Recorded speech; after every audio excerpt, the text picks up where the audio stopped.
going on, everybody? Welcome on into the Jets Report. My name is Patrick Siepman, and coming up on today's show, we're going to be sipping a little green Kool-Aid and explaining to you guys why I truly believe the New York Jets will go into Tampa Bay, beat the Buccaneers, and get that first win in the Aaron Glenn era. But it's not going to be Justin Fields and that quarterback this weekend. It's going to be Tyrod Taylor. And if you guys got faith in the new QB1 for the Jets getting it done, just type those twos down below. I think he's going to add some juice to this team. I think he's going to be able to push the ball downfield, and I think he's got a really good chance to go get a massive victory for his teammates. So if you guys want to show him your support, type his jersey number, type those twos down below. Now, we'll say this first. There's no doubt in my mind for the Jets to win this football game, they're going to have to play their A game. The Buccaneers are still a very good football team.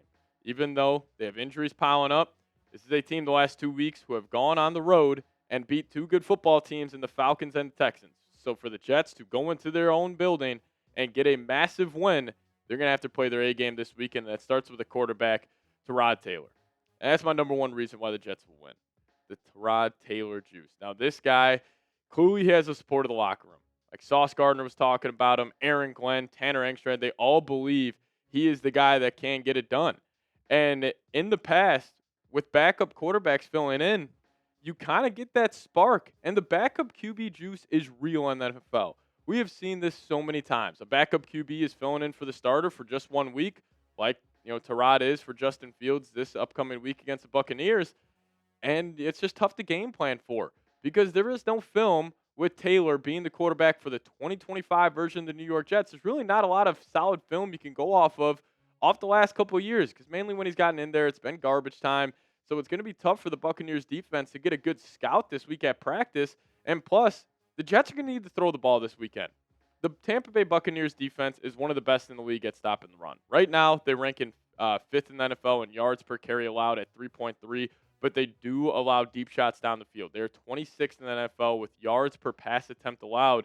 So with Tyrod Taylor being just a natural, better thrower of the football than Justin Fields is at this point, I almost think this may be an advantage to the Jets team.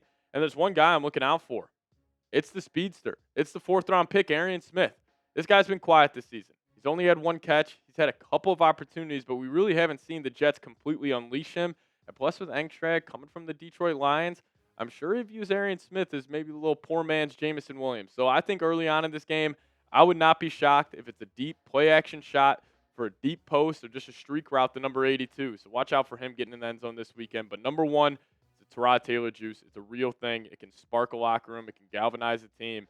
I think it's going to be huge this upcoming weekend. And, like I mentioned off the top of the show, this is a potential trap game spot for the Tampa Bay Buccaneers.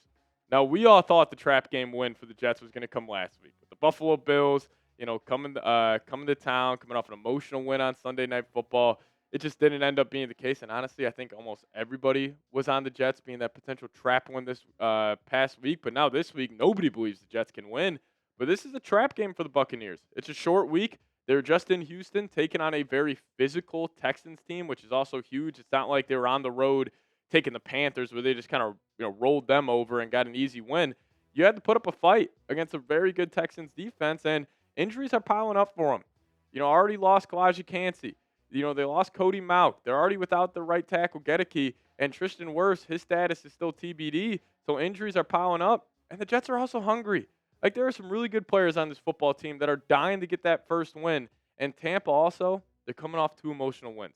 Two come-from-behind victories on the road. It's tough to just sustain that type of success. And also, for the Jets, their blue chippers are going to all need to play like blue chippers. And that mainly starts up front in the trenches. I'm talking about Quinnen Williams, Will McDonald. Those two guys are going to have to game wreck this game. Because Quinnen, you're going to be going up against a backup right guard, a shaky center, and a shaky left guard. And Will McDonald, you're going up against a backup right tackle. You really have a chance to dominate this game. And also Sauce Gardner has a great opportunity to take away whether it's Mike Evans, Emeka Egbuka in this spot. And then offensively, Garrett Wilson, Breece Hall, even that offensive line. All of you guys, Wilson specifically, he got paid.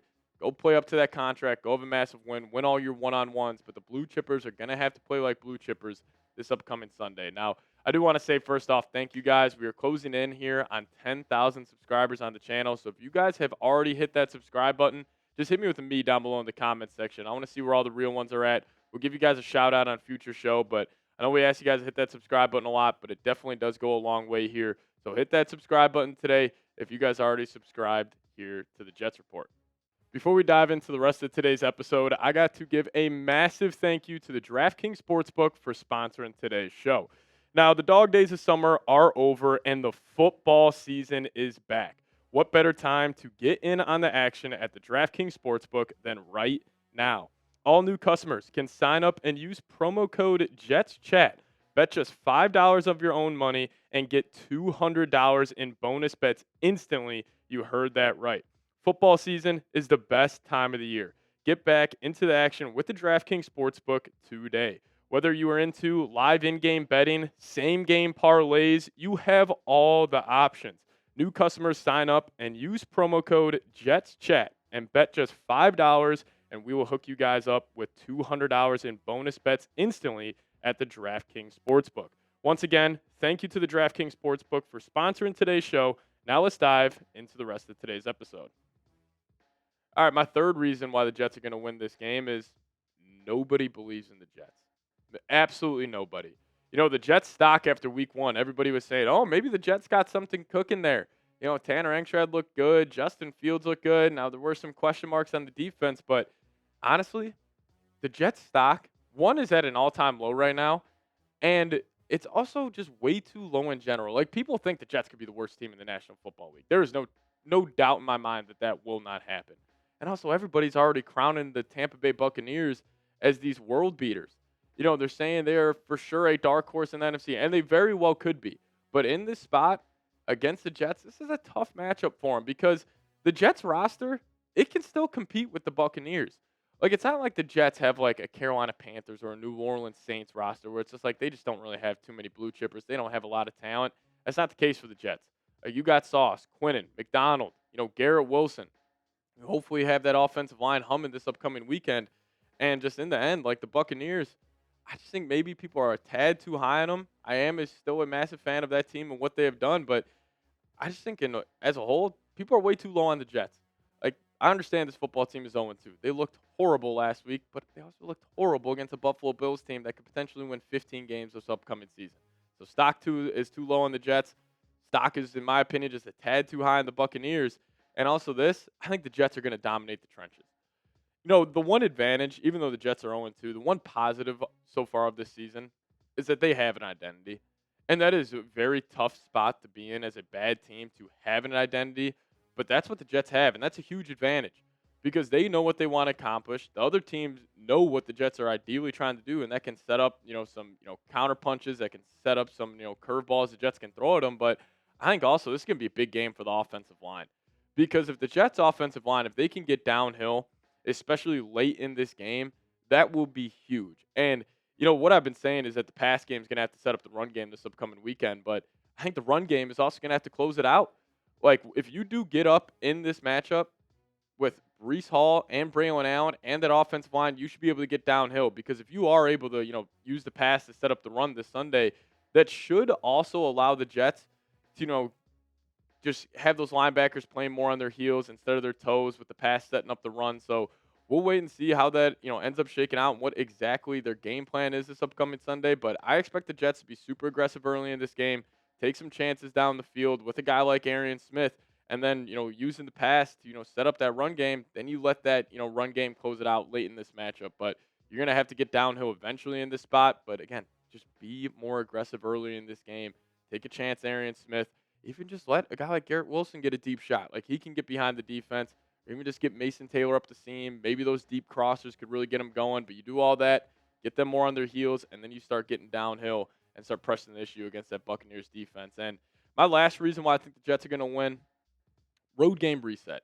Now, it is very rare for a team in the NFL where I think it is an advantage for them heading on the road. But with this Jets team, you lost a heartbreaker at home week 1.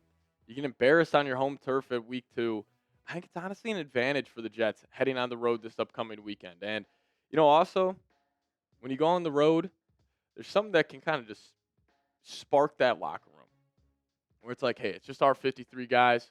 We're going on the road. We're taking on a good football team. Nobody believes in us. It's a very easy rah-rah speech for those leaders in that locker room and the coaching staff to hopefully galvanize this team and spark them into getting a victory. So I think it's a good thing they're on the road. Obviously a couple of boo birds started coming out last weekend with that performance in the first half, but now you have a chance on the road. Nobody believes in you. I think the Jets are going to get it done. But if you guys made it to the end of today's show, we appreciate you. And if you guys did, hit me with a Go JETS down below in the comment section. And also make sure you guys hit that subscribe button. We got a post-game reaction video coming right after this matchup on Sunday. So make sure you guys stay tuned for that. And also help us reach 10,000 subs here on YouTube. But we'll see you guys next time. As always, go Jets.